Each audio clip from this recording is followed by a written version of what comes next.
के गठन के बाद ही अब शिक्षा मंत्री डॉक्टर मेवालाल चौधरी के एक पुराने मामले को लेकर नया बखेड़ा शुरू हो चुका है। दरअसल डॉक्टर मेवालाल चौधरी तारापुर से विधायक है। वही इस दफा उन्हें सीएम नीतीश के मंत्रिमंडल में शिक्षा महकमा मिला हुआ है। उनकी योग्यता भी शिक्षा मंत्रालय की जिम्मेवारी के अनुरूप है भी, लेकिन सबौर कृषि विश्वविद्यालय में सहायक अध्यापक सह जूनियर वैज्ञानिक की भर्ती के दौरान जमकर धांधली हुई थी। इस मामले में तत्कालीन कुलपति और मौजूदा शिक्षा मंत्री डॉक्टर मेवालाल चौधरी पर धांधली का आरोप लगा था।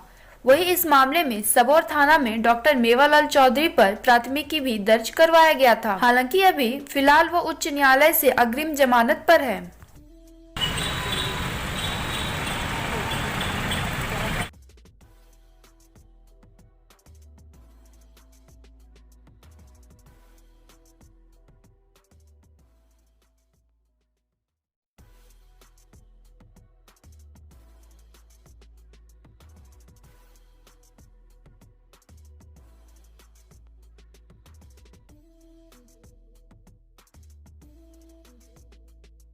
स्टेटस यही कहानी तो उसमें वही है कि यहाँ पर उसका जमानत आवेदन दाखिल किया गया था, जिसमें कि यहाँ पर से जिला जज के यहाँ से जमानत आवेदन उसका खारिज किया गया। उसके बाद वे लोग पटना से अपना जमानत करा करके बैठे हुए, अभी वह अपेरेंस पर चल रहा है। चूँकि विजिलेंस कोर्ट को अभी पावर नहीं आया हुआ है अभी, इसीलिए वो पड़ा हुआ है, नहीं तो वो विजिलेंस वो अपेरेंस पर पड़ा हुआ है। अभी तो वर्तमान परिस्थिति यही है उसमें। भागलपुर सिविल कोर्ट के पीपी सत्यनारायण शाह ने बताया कि गवर्नर के आदेश से डॉक्टर मेवालाल चौधरी के विरुद्ध प्राथमिकी दर्ज करवाया गया है। उन्होंने कहा कि भागलपुर से उनकी जमानत खारिज हो गई थी, वही पटना हाईकोर्ट से अग्रिम जमानत उन्हें मिली हुई है। सत्यनारायण शाह की माने तो मामला फिलहाल अपील में है। जब उनका आरोप पत्र दाखिल होगा, इसके पश्चात ही कोई कार्रवाई संभव है। केस की जानकारी साधारण सी बात है कि ये 4/2017 की कहानी है। उसमें हुआ था क्या कि ये कुछ अपॉइंटमेंट किए थे, उस अपॉइंटमेंट में गवर्नमेंट का ऑर्डर हुआ था, उसके आधार पर ये अपॉइंटमेंट किए थे, जिसमें कुछ लोगों को जो है सही नंबर को कम नंबर वाले का अपॉइंटमेंट किया गया था और अधिक नंबर वाले को अपॉइंटमेंट नहीं किया गया था, जिसके विषय में उसकी शिकायत की गई थी गवर्नर के यहाँ, और गवर्नर के आदेश से उस पर मुकदमा चला था। अपेरेंस पर है। जांच हो चुका है। अब तो जब तक कि उस पर की किसी प्रकार का चार्जशीट सबमिट हो जाता है, जब तक उसका ये आता नहीं है, आरोप पत्र आता है, उसको अपियर हो जाएगा, तभी उसके आगे की प्रक्रिया होगी। विवादों में घिरे डॉक्टर मेवालाल चौधरी की बहाने आरजेडी नेता तेजस्वी यादव ने ट्वीट कर सीएम नीतीश को घेरा है। उन्होंने कहा कि मुख्यमंत्री नीतीश कुमार ने असिस्टेंट प्रोफेसर की नियुक्ति और भवन निर्माण में भ्रष्टाचार के गंभीर मामलों में आईपीसी की धारा 409, 420, 467, 468, 471 और 120B के तहत आरोपी मेवालाल चौधरी को शिक्षा मंत्री बनाकर क्या भ्रष्टाचार करने का इनाम एवं लूटने की खुली छूट प्रदान की है। जबकि इस मामले में कांग्रेस नेता प्रेमचंद मिश्रा ने भी डॉक्टर मेवालाल चौधरी को मंत्री बनाए जाने पर प्रश्न चिन्ह लगाया है। उन्होंने ट्वीट कर कहा कि मेवालाल जैसे को शिक्षा मंत्री बनाकर मुख्यमंत्री नीतीश कुमार जी ने अपनी छवि को खुद ही धूमिल कर राजनीतिक प्रतिष्ठा को हल्का किया है। भागलपुर कृषि विश्वविद्यालय के कुलपति रह चुके नवनिर्वाचित जदयू विधायक डॉक्टर मेवालाल चौधरी को मुंगेर के तारापुर विधानसभा सीट से जीत मिली है। पहली बार उन्हें कैबिनेट में भी शामिल किया गया है। राजनीति में आने से पहले 2015 तक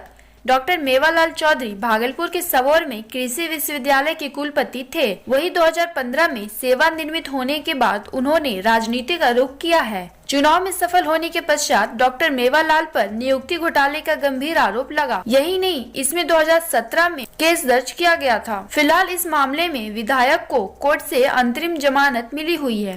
गवाहियों की जितनी गवाहत है उसमें और जितने पेपर्स हैं उसके आधार पर उनका अभी तो अपीयरेंस पर है। अभी मेवालाल उसमें तो ये जो अभी मना प्रधानमंत्री ने सॉरी अभी जो ये मंत्री पद का शपथ ग्रहण किए हैं, उसके बाद से अब इनको जब आ जाएगा मना अपीयरेंस पर ये उपस्थित होंगे, तभी उसके बाद आगे की कार्यवाही होगी। अभी तो सिंपल सा बात है। डॉक्टर मेवालाल चौधरी की पत्नी नीता चौधरी की मौत की भी एक बार फिर से जांच की मांग होने लगी है। सोशल मीडिया पर पूर्व आईपीएस अधिकारी अमिताभ दास की कथित रूप से लिखी हुई चिट्ठी तेजी से वायरल हो रही है, जिसमें उनके द्वारा डीजीपी से मेवालाल चौधरी की पत्नी की मौत मामले में भी उनसे पूछताछ की मांग की गई है। मेवालाल की पत्नी स्वर्गीय नीता चौधरी 2010 से 2015 तक तारापुर से विधायक रही थी। वह राजनीति में काफी सक्रिय थी। 2019 में रसोई गैस सिलेंडर में आग लगने से वह झुलस गई थी और इलाज के दौरान उनकी मौत हो गई। बिहार कृषि विश्वविद्यालय सबौर में हुए सहायक अध्यापक सह जूनियर वैज्ञानिक की बहाली में धांधली की जानकारी के बाद एसआईटी ने बीएयू के तत्कालीन प्रभारी पदाधिकारी डॉक्टर राजभवन वर्मा और सहायक निदेशक अमित कुमार को गिरफ्तार कर लिया था। दोनों की गिरफ्तारी भागलपुर में सबौर स्थित उनके आवास से ही हुई। इसके पश्चात उन्हें निगरानी के विशेष न्यायाधीश मधुकर कुमार के आवासीय कार्यालय में पेश किया गया और वहीं से दोनों को न्यायिक हिरासत में लेने के बाद 3 जून तक बेऊर जेल भेज दिया गया था। नियुक्ति घोटाले में पूर्व कुलपति डॉक्टर मेवालाल चौधरी को नामजद आरोपी बनाया गया। जांच में आरवी वर्मा और अमित कुमार का नाम पहले सामने आया। जानकारी के अनुसार मेवालाल चौधरी के खिलाफ दंडात्मक कार्रवाई पर कोर्ट ने तत्काल रोक लगा दिया था। 16 मई को पटना के स्पेशल विजिलेंस कोर्ट 2 से दोनों आरोपियों की गिरफ्तारी का वारंट जारी हुआ था। इसी कड़ी में देर रात केस के आईओ डीएसपी मुख्यालय रमेश कुमार के नेतृत्व में भागलपुर के सबौर में ताबड़तोड़ छापेमारी की गई। इस दौरान दोनों को गिरफ्तार कर लिया गया। उस समय छापेमारी दल में सबौर थानेदार राजीव कुमार, एसआईटी के दरोगा अमरेंद्र कुमार, डीआईयू प्रभारी कौशल भारती भी शामिल थे। मेवालाल चौधरी के खिलाफ 2017 के फरवरी में राजभवन के निर्देश पर ही सबौर थाने में रिपोर्ट दर्ज करवाई गई थी। राजभवन के विशेष पहल पर पूरे मामले की जांच रिटायर्ड जस्टिस SMM आलम से कराई गई। वही करीब 65 पन्नों की जांच रिपोर्ट के आधार पर इस मामले में केस दर्ज कराया गया था। जस्टिस SMM आलम ने जांच रिपोर्ट में डॉक्टर मेवालाल चौधरी पर नियुक्ति में भारी धांधली के लिए दोषी पाया। यही नहीं, उन्होंने इस दौरान उनके विरुद्ध कड़ी कार्रवाई की अनुशंसा भी की थी। कहानी तो उसमें वही है कि यहाँ पर उसका जमानत आवेदन दाखिल किया गया था, जिसमें कि यहाँ पर से जिला जज के यहाँ से जमानत आवेदन उसका खारिज किया गया। उसके बाद वे लोग पटना से अपना जमानत करा करके बैठे हुए, अभी वह अपेयरेंस पर चल रहा है। चूंकि विजिलेंस कोर्ट को अभी पावर नहीं आया हुआ है अभी, इसीलिए वो पड़ा हुआ है, नहीं तो वो विजिलेंस वो अपेयरेंस पर पड़ा हुआ है। अभी तो वर्तमान परिस्थिति यही है उसमें। भागलपुर में छठ पूजा को लेकर तमाम प्रकार की तैयारियां जिला प्रशासन की ओर से की गई है। बावजूद इसके जिलाधिकारी प्रणब कुमार श्रद्धालुओं से लगातार अपने घरों में ही आस्था का महापर्व छठ पूजा करने की अपील कर रहे हैं। वहीं डीएम के इस अपील की बात करें तो यह निश्चित रूप से आम लोगों के हित में है। अभी वैश्विक महामारी का रूप ले चुके कोरोना वायरस का संक्रमण समाप्त नहीं हुआ है, बल्कि जिले में काफी हद तक इसमें कमी आई है। लेकिन जरा सी लापरवाही की गई तो हो न हो संक्रमण का वही कहर आम लोगों पर वज्रपात के रूप पुनः वापस आ सकता है। इसी कड़ी में लोगों को जागरूक करने के लिए आज डीएम प्रणब कुमार ने एक प्रेस वार्ता को संबोधित किया। इस दौरान डीएम के साथ SSP Ashish Bharti, civil surgeon doctor Vijay Kumar Singh, Mayaganj अस्पताल के अधीक्षक doctor Ashok Kumar Bhagat, corona ward के नोडल अधिकारी डॉक्टर हेमशंकर शर्मा और नगर आयुक्त जे प्रियदर्शनी मौजूद थे। वहीं इस दौरान डीएम ने बताया कि छठ पूजा के दौरान हर हाल में कोविड-19 को लेकर जारी गाइडलाइंस का पालन करवाया जाएगा। उन्होंने कहा कि एहतियातन गंगा घाटों पर साफ सफाई करवाई गई है। वहाँ गोताखोर भी मुस्तैद रहेंगे। गंगा घाटों की कुछ दूरी पर ही वाहनों को रोक दिया जाएगा। बाकायदा इसके लिए कई स्थानों पर बैरिकेडिंग की जाएगी। इन सब के बावजूद डीएम ने आम भक्तों से अपील करते हुए कहा है कि उन्हें इस दौरान कोई परेशानी ना हो, इसीलिए सभी अपने घरों पे ही पूजा करें। छठ पूजा घाट पर ये संभावना रहती है कि कई लोग प्रसाद का वितरण करते हैं, कई लोग एक ही व्यक्ति प्रसाद का वितरण कई लोगों को करता है, तो इन सब चीजों से अवॉइड करने की आवश्यकता है। जो भी छठ पूजा घाट चिन्हित हों वहाँ पर यत्र तत्र थूकना एकदम वर्जित रहेगा। इसको लेकर के भी प्रचार प्रसार कराया जा रहा है और बैनर भी लगाए जाएंगे।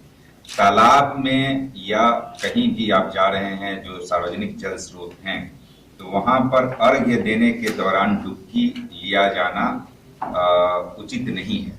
अर्घ्य के दौरान डुबकी लिया जाना उचित नहीं है, इसलिए हम लोगों के द्वारा बैरिकेडिंग भी इस प्रकार की कराई जा रही है कि लोग डुबकी न लगा पाएं। इसके अतिरिक्त घाटों पर भी 2 गज की दूरी मेंटेन करनी है। जाहिर सी बात है, जब ज़्यादा संख्या में लोग आएंगे तो इसको करने में दिक्कत होगी। इसलिए लोगों से ये अपील है कि अपने अपने घरों या अपने अपने स्थानीय स्तर पर इसका कार्यक्रम का आयोजन करें।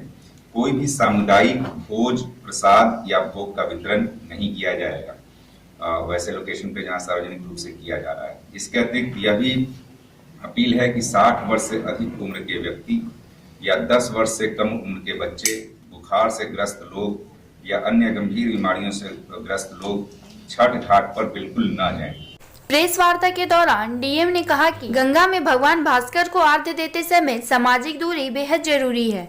उन्होंने कहा कि खुद भगवान सूर्यदेव चाहते हैं कि उनका भक्त सुरक्षित रहे। डीएम की माने तो गंगा में डुबकी लगाने से संक्रमण एक दूसरे से फैल सकता है, इसीलिए गंगा में डुबकी लगाने पर प्रतिबंध रहेगा। यही नहीं, लोग ऐसा ना करें, इसके लिए गंगा नदी में भी बैरिकेडिंग की जाएगी। मीटिंग भी की है और सभी नगर निकाय के लोग, सभी एसडीएम्स वगैरह और सभी के साथ बात हुई। यही डिस्कशन हुआ है कि इस आधार पर यदि ये व्यवस्था की जाए, और डॉक्टर से भी राय ली गई। इसलिए हम लोगों ने आज डॉक्टर साहब लोगों को बुलाया है, जो कि अपनी तरफ से भी कुछ बातें बताएंगे, ताकि कोरोना के संक्रमण को पूरी तरह से हम लोग जो एक ब्रेक मिला है, एक जो स्पीड में कमी आई है, उस कमी को हम लोग बहाल रख सकें और उसको पूरी तरह से यहाँ से खत्म कर सकें। को चिन्हित किया जाना चाहिए। छठ पूजा घाट पर ये संभावना रहती है कि कई लोग प्रसाद का वितरण करते हैं, कई लोग एक ही व्यक्ति प्रसाद का वितरण कई लोगों को करता है, तो इन सब चीज़ों से अवॉइड करने की आवश्यकता है। जो भी छठ पूजा घाट चिन्हित हों वहाँ पर यत्र तत्र थूकना एकदम वर्जित रहेगा। इसको लेकर के भी प्रचार प्रसार कराया जा रहा है और बैनर भी लगाए जाएंगे। तालाब में या कहीं भी आप जा रहे हैं जो सार्वजनिक जल स्रोत हैं, तो वहां पर अर्घ्य देने के दौरान डुबकी लिया जाना उचित नहीं है। अर्घ्य के दौरान डुबकी लिया जाना उचित नहीं है, इसलिए हम लोगों के द्वारा बैरिकेडिंग भी इस प्रकार की कराई जा रही है कि लोग डुबकी न लगा पाएं। इसके अतिरिक्त घाटों पर भी 2 गज की दूरी मेंटेन करनी है। जाहिर सी बात है, जब ज़्यादा संख्या में लोग आएंगे तो इसको करने में दिक्कत होगी। इसलिए लोगों से ये अपील है कि अपने अपने घरों या अपने अपने स्थानीय स्तर पर इसका कार्यक्रम का आयोजन करें।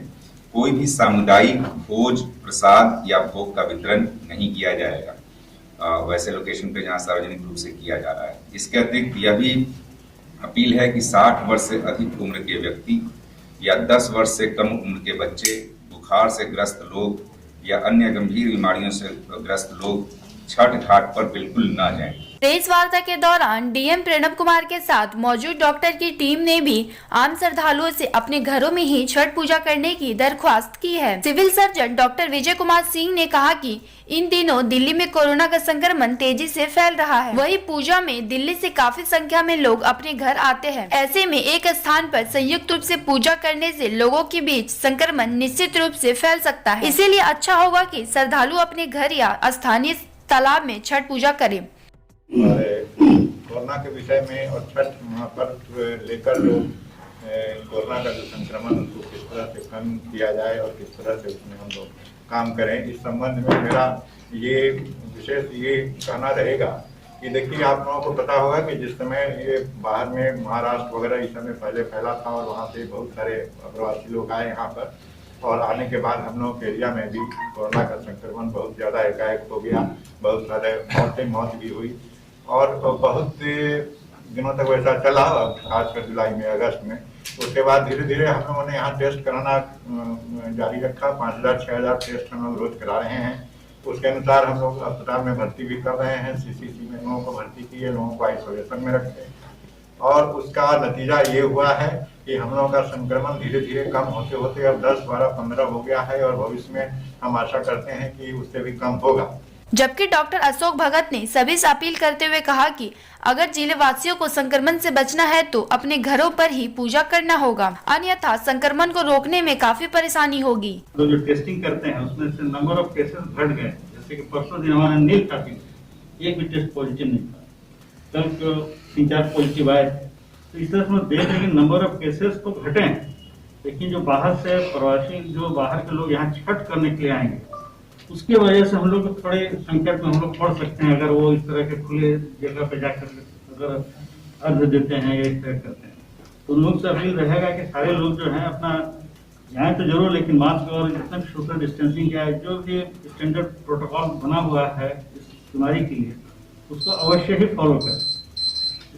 इसके अलावा अगर कोई दुर्घटना हो जाती है तो उसके लिए हम लोग तैयार हैं। हमारे यहाँ रोस्टर ड्यूटी से बना हुआ है, सारे डॉक्टर, हर फैकल्टी के डॉक्टर हमारे इमरजेंसी में कार्यरत हैं। तो मेरा यही संदेश रहेगा कि आप लोग ज़्यादा से ज़्यादा लोग घर ही पर मनाएं, और जो बाहर निकलते हैं तो खास करके जो एजेड ग्रुप है जिसमें कोमोर्बिड कंडीशन है, ब्लड प्रेशर, डायबिटीज, इस तरह के लोग जो हैं इसमें भीड़ भाड़ वाली जगह पर अवॉइड करें, जाए ही नहीं, और बच्चे लोग को भी नहीं जाना चाहिए।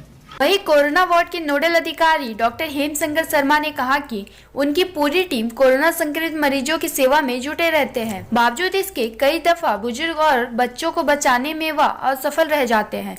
उन्होंने कहा कि वह खुद अपने घर में ही इस बार पूजा करेंगे। सामुदायिक क्षेत्र छोटे छोटे हैं, हर मोहल्ले में है कुछ न कुछ, वहाँ पर हम लोग एडमिनिस्ट्रेशन देख लेंगे। और गंगा जल जब उपलब्ध कराया जा रहा है, इतनी बड़ी बात हो रही है, तो फिर आपको दिक्कत कहाँ है बंधु? हम आपके साथ खड़े हैं। कोई भी पर्व आस्था का है, ये लोक आस्था का महापर्व बिहार के लिए है।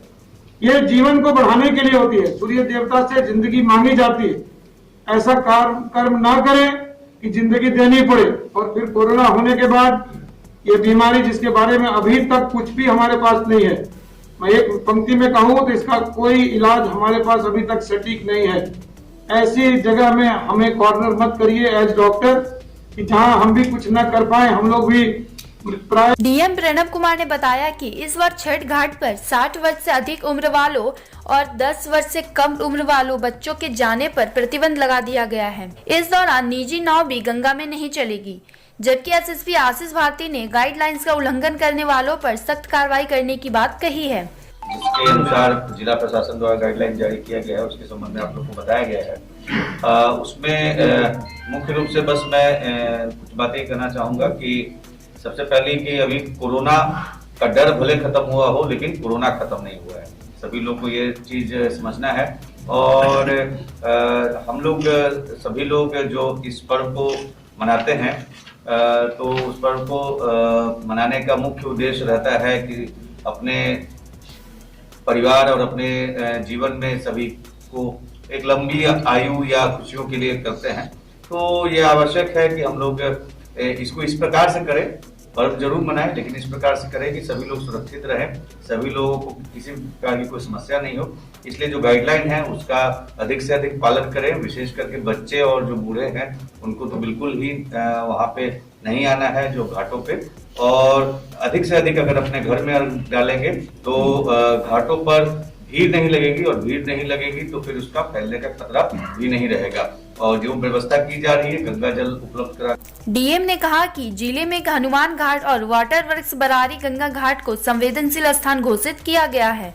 इसके साथ ही लोगों की आस्था बरकरार रहे, इसीलिए आस्था के सम्मान में डीएम ने भागलपुर नगर निगम, कहलगांव नगर परिषद और सुल्तानगंज नगर पंचायत द्वारा लोगों के घरों तक 2 लीटर प्रत्येक परिवार को निःशुल्क गंगा जल उपलब्ध करवाने की बात कही है। यह गंगा जल स्टॉल के माध्यम से या टैंकर के माध्यम से वितरित किया जाएगा। इसके लिए भागलपुर में 10 स्थानों को चिन्हित किया गया है, जहां 10 बजे से लोगों को पवित्र गंगा जल दिया जाएगा।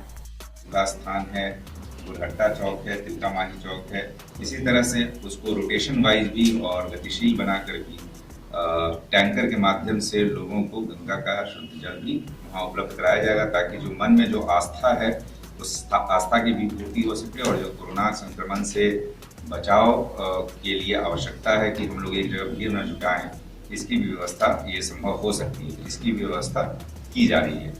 इन व्यवस्थाओं के आधार पर हम लोगों की ये अपील है, चूँकि गंगा घाट पे जाने पर भी बैरिकेडिंग इस तरह की रहेगी कि लोग डुबकी नहीं लगा पाएंगे, तो हम लोगों की पुनः अपील है कि जितने भी छठ व्रती हैं, जितने भी आस्थावान लोग हैं, इसमें अनुरोध है, अपील है कि यथासंभव अपने निकट के तालाबों में या अपने घरों पर ही सूर्य को अर्घ्य दें और इस छठ पर्व का बेहतर तरीके से आयोजन करें, ताकि जो यह लोक आस्था का महापर्व है ये बिल्कुल निर्विघ्न रूप से और भविष्य में जो कोई आशंकाएं हैं कोरोना के संक्रमण के फैलाव को, उसको रोके जाने में ये सफल सिद्ध हो। हमारे साथ सुपौल में त्रिवेणीगंज के मुख्य बाजार में पिछले दिनों 20 वर्षीय एक छात्रा की हुई हत्या के मामले को लेकर भाकपा कार्यकर्ताओं ने प्रदर्शन किया है।